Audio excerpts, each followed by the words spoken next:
মনের মুকুর গল্প পাঠের আসরে আমার সমস্ত প্রিয় বন্ধুদের জানাই সাদর আমন্ত্রণ। মূল গল্পে যাওয়ার আগে আমি আপনাদের বলবো যে গল্পটি যদি আপনাদের ভালো লাগে তাহলে অবশ্যই একটি লাইক দেবেন ও গল্পটি শেয়ার করবেন।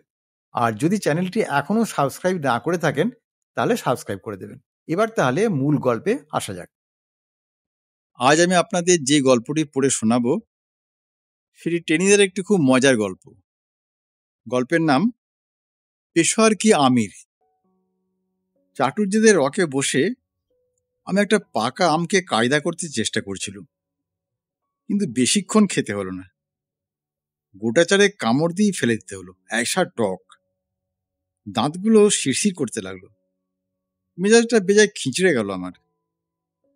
বাড়িতে মাংস এসেছে দেখেছি, রাত্রে জুত করে হাড় চিবুতে পারবো কিনা কে জানে। এই সময় কোত্থেকে পটল ডাঙার টেনিদা এসে হাজির। গাঁক গাঁক করে বললে, এই পেলা, আমটা ফেলে দিলি যে? যাচ্ছে তাই টক, খাওয়া যায় নাকি? টক? টেনিদা ধূপ করে আমার পাশে বসে পড়ে বললে, টক বলে বুঝি গ্যারাজ্যি হলো না? সংসারে টক যদি না থাকতো তাহলে আচার পেতিস কোথায়? টক যদি না থাকতো তাহলে কি করে দই জমতো? টক যদি না থাকতো তাহলে চাল কুমড়োর সঙ্গে কামরাঙার তফাৎটা কি থাকতো? টক যদি না থাকতো তাহলে পিঁপড়েরা কি করে টকটক হতো? টক না থাকলে পৃথিবীতে আরো অনেক অঘটন ঘটত। কিন্তু সেসবের লম্বা লিস্টটি শোনাবার মতো উৎসাহ আমার ছিল না। আমি বাধা দিয়ে বললুম, তাই বলে অত টক আম কোনো ভদ্রলোকে খেতে পারে নাকি?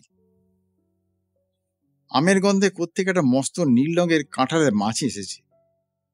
সেটা শেষতক টেনিদা খাঁড়ার মতো মস্ত নাকটার উপরে বসবার চেষ্টা করছিল। আমার কথা শুনে টেনিদা সেই পেল্লায় নাকের ভেতর থেকে রণব্রুর মতো একটা বিদঘুটে আওয়াজ বেরোলো। মাছিটা শূন্যে বার দিয়ে ঘুরপা খেয়ে বোঁ করে মাটিতে পড়ে গেল। ভিড়মি খেলেও না হাটফেলি করলো কে জানে। টেনিদা বললে, ইস, খুব যে ভদ্রলোক হয়ে গেছিস দেখছি। তবু যদি পালাজোরে ভুগে দুবেলা পটল দিয়ে শিঙি মাছের ঝোল না খেতিস। তুই কি আমার গাবলু মামা চাইতো ভদ্রলোক? জানিস, গাবলু মামা এখন 400 টাকা মাইনে পায়। আমি বেজার হয়ে বললাম, জেনে আমার লাভ কি? তোমার গাবলু মামা তো আমায় টাকা ধার দিয়ে যাচ্ছে না। তোর মতো অখার দিকে টাকা ধার দিয়ে বয়ে গেছে গাবলু মামার। টেনিদার নাক দিয়ে আবার একটা আওয়াজ বেরোলো। জানিস, 3 বার আইএ ফেল করা গাবলু মামা অত বড় চাকরিটা কি করে পেল? ফ্রেপ টক আমের জন্যে। টক আমের জন্যে? আমি হাঁ করে রইলাম। টক আম খেলে বুঝি ওই রকম চাকরি হয়? খেলে হয় না রে গাধা, খাওয়ালে হয়। তবে তাক বুঝে খাওয়াতে জানা চাই। বলছি তোকে ব্যাপারটা, অনেক জ্ঞান লাভ করতে পারবি। তার আগে ওই গলির মোড় থেকে 2 আনা ডাল মুট আগে নিয়ে আয়। জ্ঞান লাভ করতে চাই আর না চাই, টেনিদা যখন ডালমুট খেতে চেয়েছে তখন খাবেই। পকেটে পয়সা থাকলেও ঠিক টের পাই। কি আর করি, ডালমুট আনতেই হলো। তুই পেট রোগা, এসব তোর খেতে নেই বলে হ্যাঁচকার টানে টেনিদার ঠুঙাটা কেড়ে নিলে। আমি ফ্যাল ফ্যাল করে তাকিয়ে রইলাম। খেতে যখন দেবে না তখন বেশ করে নজর দিয়ে দিই, পরে টের পাবে। টেনিদা সব ভ্রুক্ষেপ করলে না, বললে, তবে শোন, আমার মামার বাড়ি কোথায় জানিস তো? খড়গপুরে। সেই খড়গপুর যেখানে রেলের ইঞ্জিন আছে। সেবার গরমের ছুটিতে মামা বাড়ি বেড়াতে গেছি। ওই যে একটা ছড়া আছে না, মামা বাড়ি ভারী মজা কিলচর নাই, কথাটা একদম বোগাস, বুঝলি?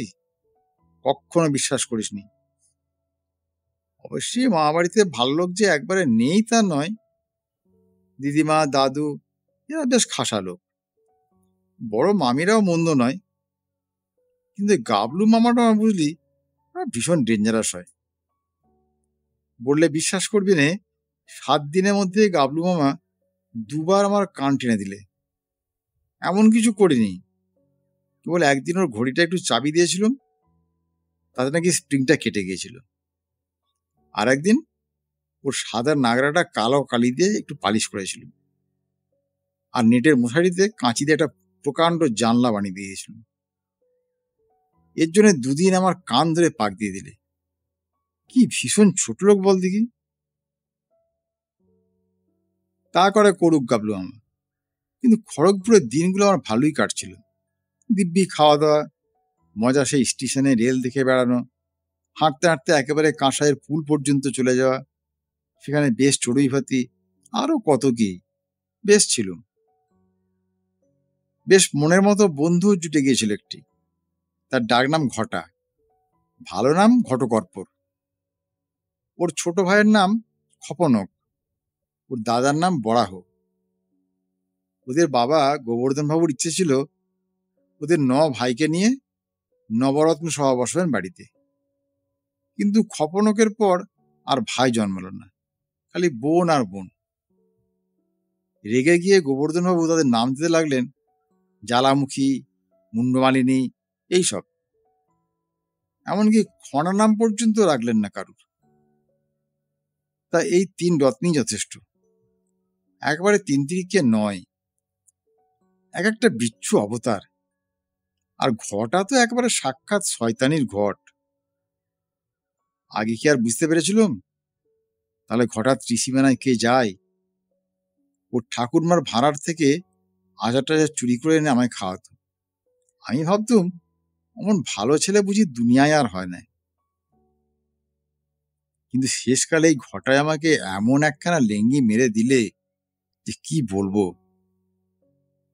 একদিন দুপুরবেলা গাবলু মামা বেশ প্রেম সে নাক ডাকিয়ে ঘুমুচ্ছে, আর আমি দরজার ফাঁক দিয়ে উঁকি ঝুঁকি মারছি, একটা ছিপ চাঁচবো।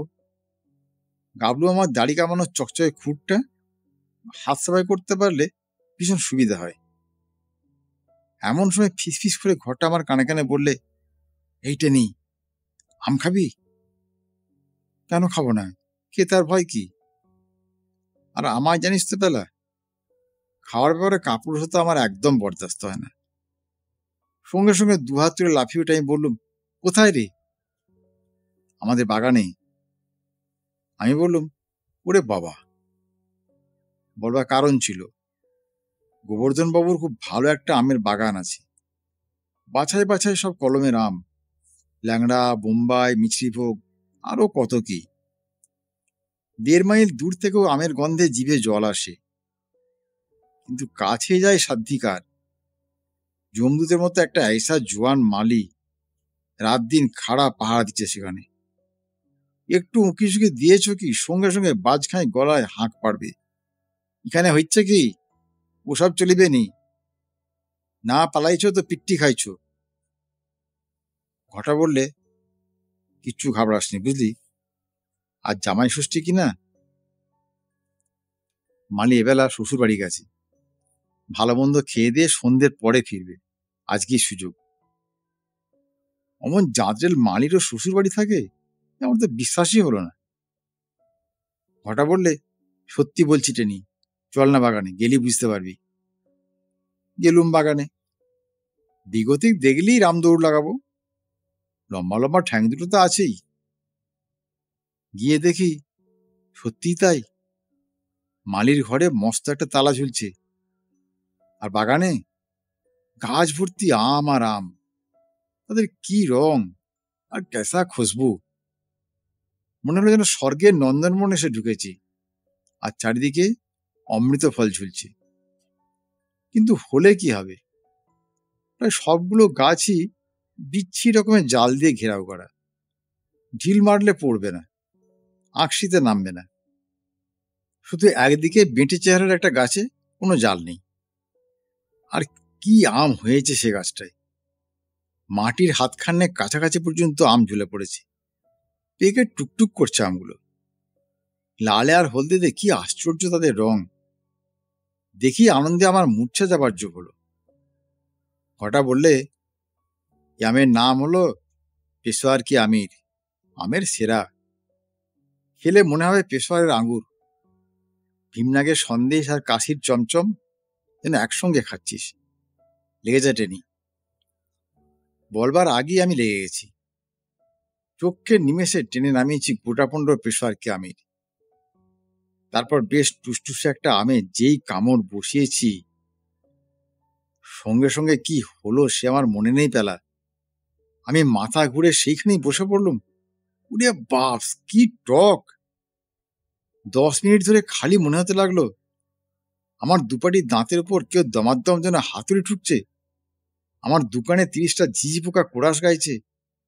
আমার নাকের উপর 3 ডজন উচ্চিংড়ে লাফাচ্ছে। আমার মাথার উপর যেন 7টা কাঠঠোকরা এক নাগারে ঠুকে চলেছে। যখন জ্ঞান হলো তখন দেখি দুজন পেশোয়ার কি আমির সামনে নিয়ে আমি বসে আছি ধুলোর উপর। ঘটার চিহ্ন মাত্র নেই। ঘটকর্পূর ও কর্পূরের মতো উবে গেছে। কি শয়তান, কি বিশ্বাসঘাতক! একবার যদি ওকে সামনে পাই তাহলে ওর নাক খিমচে দেবো, কান কামড়ে দেবো, পিঠে জল বিচুটি ঘষে দেবো। ওর ছুটির টাস্কের সব অঙ্কগুলো এমন ভুল করে রেখে দেবো যে স্কুলে গেলেই সপা সব বেত। কিন্তু সে তো পরের কথা পরে। এখন কি করি? আমের লোভী কিনা কে জানে, পাটকে রঙের মস্ত দাড়িওয়ালা একটা রাম ছাগল গুটি গুটি পায়ে আমার দিকে এগোচ্ছে। আমার সমস্ত রাগ ওই রাম ছাগলটার উপরে গিয়ে পড়লো। বটে, আম খাবে? দেখো একবার পেশোয়ারকে আমিরকে পরখ করে। ছাগলে সব খায় জানিস তো বেলা। ছাতা খায়, খাতা খায়, হকি স্টিক খায়, জুতো খায়। জুতো বুড়ুসওয়ালা কেউ যে বাগে পেলে খায় না এ কথা জোর করে বলা যায় না। আমার সেই কামড়ে দেওয়া আমটা কি দিলুম ছুঁড়ে ওর দিকে। মাটিতেও পড়তে পেল না। ক্রিকেটের বলের মতোই আকাশে লাফিয়ে উঠে ছাগলটা আমটাকে লুফে নিলে। তারপর ব্যা করে গগন ভেদে আওয়াজ হলো একটা। একটা নয়, যেন সমস্ত ছাগল জাতি একসঙ্গে আর্তনাদ করে উঠল। তারপরেই টেনে একখানা দৌড় মারল। সে কি দৌড় রে পেলা! চক্ষের পলকে বাগান পেরোলো, মাঠ পেরোলো, লাফ মারতে মারতে খানাখন্দ পেরোলো। বোধহয় মেদিনীপুরে গিয়ে শেষ তক সেটা থামলো। আমি জ্বলন্ত চোখে আমগুলোর দিকে তাকিয়ে রইলুম। ঘটাকে একটা খাওয়াতে পারলে বুকে জ্বালা নিত, কিন্তু সেটাকার পায় কোথায়? 3 দিনের মধ্যে টিকিট ডগাটি পর্যন্ত দেখতে পাবো না, এটা নিশ্চিন্ত। তাহলে কাকে খাওয়ায়? নির্ঘাত গাবলু মামাকে। 2 দিন আমার কান দুটো বেহালার কানের মতো আচ্ছা করে মুচড়ে দিয়েছে। এ আম গাবলু মামারই খাওয়া দরকার। গোটা আষ্টেক আম কোঁচড়ে লুকিয়ে আমি ফিরে এলুম। ভগবান ভরসা থাকলে সবই সম্ভব হয় রে পেলা, বুঝলি? বাড়ি ফিরে দেখি ভীষণ হইচই। গাবলু মামা কোন সাহেবের সঙ্গে দেখা করতে যাচ্ছে চাকরির চেষ্টায়। দইয়ের ফুটোটা পড়ানো হচ্ছে। দিদিমা, বড় মামি, দাদু সবাই একসঙ্গে দুর্গা দুর্গা, কালী কালী এইসব আওড়াচ্ছেন। গাবলু মামার ঘরে উঁকি দিয়ে দেখি কেউ নেই। শুধু টেবিলের উপর রংচং একটা বেতের ঝুড়ি, তাতে বাছা বাছা সব বোম্বাই আম। ভগবান বুদ্ধি দিলেন রে পেলা। কেউ দেখবার আগেই আমি ঘরে ঢুকে গোটা কয়েক বোম্বাই সরিয়ে ফেললুম। তার উপর সাজিয়ে দিলাম 7টা পেশোয়ার কি আমির, মানে 7টা অ্যাটম বোম। তারপরে গোয়াল ঘরে লুকিয়ে বসে সে বোম্বাই আমগুলো সাবার করছি, দেখি না সেই ঝুড়িটা নিয়ে গাবলু মামা গটগটিয়ে বেরিয়ে গেলেন। আর দাদু দোরগোড়ায় দাঁড়িয়ে সমানে কালী কালী বলতে লাগলেন। এইবার আমার চটকা ভাঙলো। হ্যাঁ, ওই আম সাহেবের কাছে ভেট যাচ্ছে! গাবলু মামার অবস্থা যে কি হবে ভেবে আমারই তো গায়ে রক্ত জমে গেল। চাকরি তো দূরে থাক, হাড় গোড় নিয়ে গাবলু মা ফিরতে পারলে হয়। বেশ খানিকটা অনুতাপই হলো এবার। ইস, এই যে লঘু পাপে গুরুদণ্ড হয়ে গেল রে। বললে বিশ্বাস করবি নি পেলা, ওই আমের জড়ি শেষ তো গাবলু মামার চাকরি হয়ে গেল। কি? হ্যাঁ, সেটাই তো আদত গল্প। যে সাহেবটার সঙ্গে মামা দেখা করতে গেল তার নাম ডার্ক ডেভিল। যতটা না বুড়ো হয়েছে তার চাইতে বেশি ধরেছে বাতে, প্রায় নড়তে চড়তে পারে না, একটা চেয়ারে বসে রাত দিন পুঁকু করছে। তার হাতেই গাবলু আমার চাকরি। আমের ঝুড়ি নিয়ে গাবলু আমার সাহেবকে সেলাম দিলে, তারপর নাকটা কুঁচকে মুখটাকে হালুয়ার মতো করে বললে, my gardens mango sir, very good sir, for your eating sir. একদম চালিয়াতি, বুঝলি পেলা? আমার মামার বাড়ির ধারে কাছেও আমের গাছ নেই, তবু সব বলতে হয়। গাবলু মামাও চালিয়ে দিলে। সাহেবটা বেজায় লোভী, তাই রাত দিন রোগে ভুগে লোভ আরো বেড়ে গেছিল। আমের ঝুড়ি দেখেই সাহেবের নোলা লকলকিয়ে উঠল। তার উপরে আবার সেই পেশোয়ার কি আমির, তার যেমন গড়ন তেমনি রং। তক্ষুন সে ছুরি বের করলে টেবিলের টানার থেকে। কাম বাবু, হ্যাভ সাম, বলি এক টুকরো সে গাবলু আমার দিকে এগিয়ে দিলে। No sir, I eat many sir. এসব বলে গাবলু আমার হাত টাত কচলাতে লাগলো। কিন্তু সাহেবের গো জানিস তো, ও ধরেছে যখন খাইয়ে ছাড়বি। অগত্যা গাবলু আমাকে নিতেই হলো টুকরোটা। আর মুখে দিই, দাদা গো গেলুম বলে গাবলু আমার চেয়ার শুদ্ধ উল্টে পড়ে গেল। পয়সা একটা দাঁত নড়ছিল, সেটাও খসে গেল সঙ্গে সঙ্গে।